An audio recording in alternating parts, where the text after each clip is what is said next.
Welcome to Elevate Your Consciousness. I am your host, Dirma, a spiritual teacher.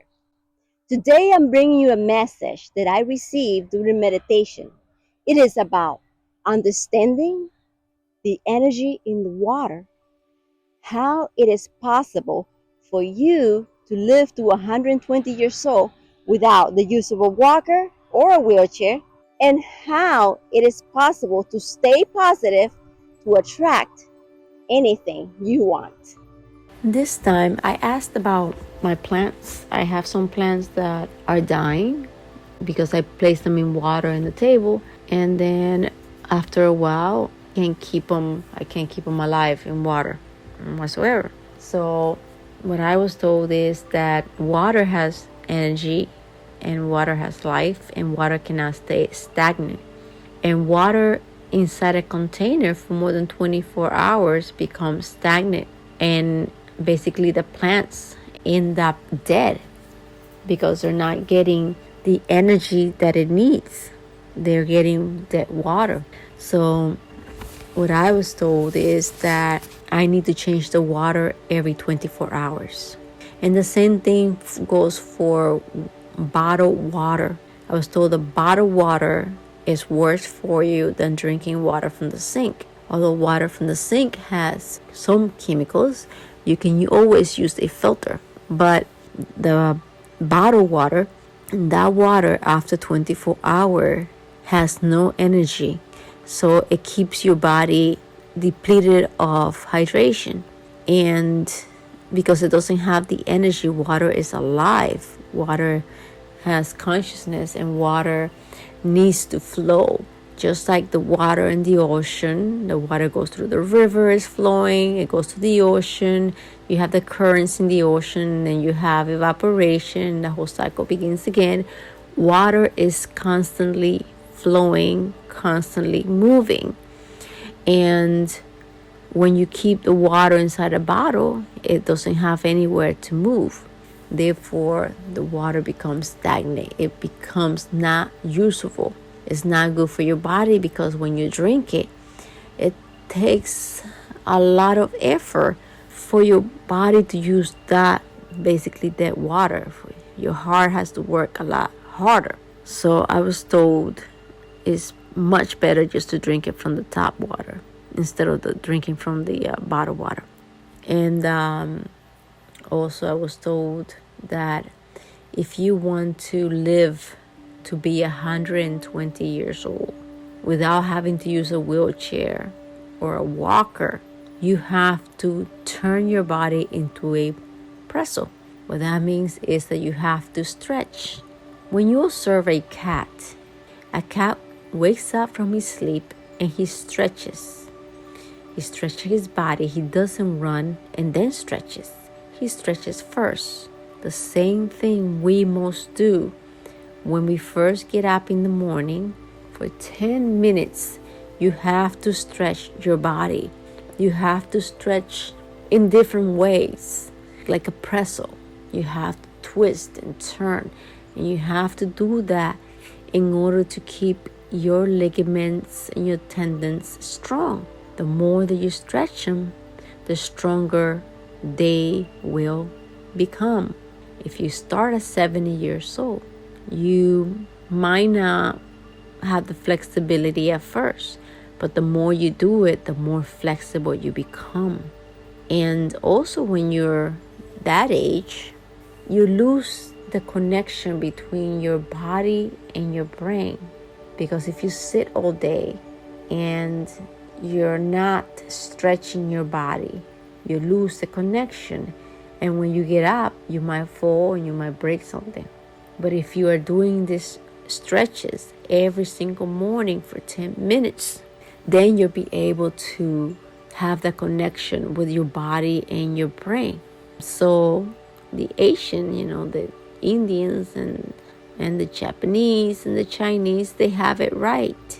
They do yoga, they do Tai Chi, they do martial arts, Kung Fu. All of that contribute to you staying flexible and living a life where you're not using a cane, or you are in terrible pain, then you're bent over because you can't use your body. The other thing also that I was taught was about negative energy, negativity, and positivity. When you think about, for example, when you think about something negative, you create that outcome for yourself, because since we are the creator, we have created power, which means that if you think, oh, when I get to work, this lady's always in my way, she's no good, then that's exactly what you're going to experience.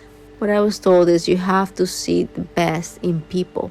Always try to look for the best in them instead of thinking about the worst about somebody, because that's how they're going to behave toward you, because that's how you see them.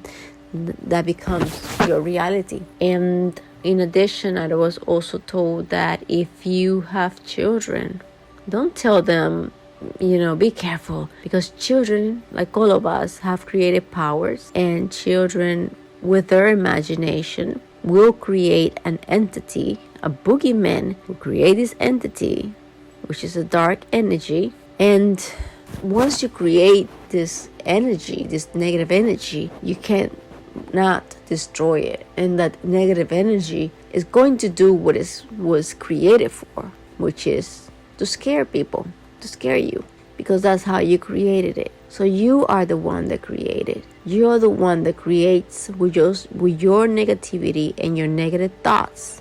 You create that demon that you're so afraid about. If you talk about in your churches and you talk about all the time about this devil, what you're doing is you're creating that energy. You're creating that negative energy. You're creating that devil. The God himself did not create it. You are creating it with your negative thoughts. So therefore, you got to keep yourself positive. When God created everything, he did it from a space of positivity. Everything in God's creation is from a state of mind of positivity, because God is positive. So when you want to create in your life something, when you want to attract something to your life, the process of creation goes this way. You have to think about what you want to attract into your life, and you have to have the details. You have to have the plans, the details, how you want it, what color, how it's going to feel. And then there cannot be any what if, buts, and no. There cannot be none of that.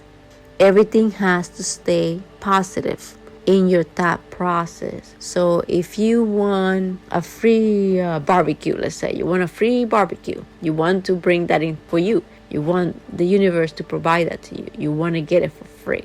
So the process will go like this. You have to think about it. You have to think about the color, how big it is. And then once you have the specs of how you want it, then and free, and that you're going to go to the person and that they're going to give it to you for free when you ask them for it. You cannot at all have, or what if the person charges me? Then you place a roadblock, because now you got a what if they charge me. You brought that into the equation. You cannot have that what if. And then if you have, oh no, they're not going to do it, they're not going to give it to me for free, you ruined it right there. You're placing negativity into it, and when you go and get the barbecue, they're not going to give it to you. There's going to be what ifs. So everything has to align very, very positive. You have to be in a state of positivity about that barbecue that you want. Everything has to line up.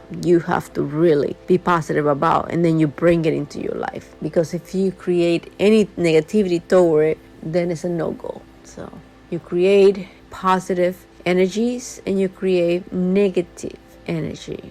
You create negative energy is created by your thoughts. So be very careful what you think.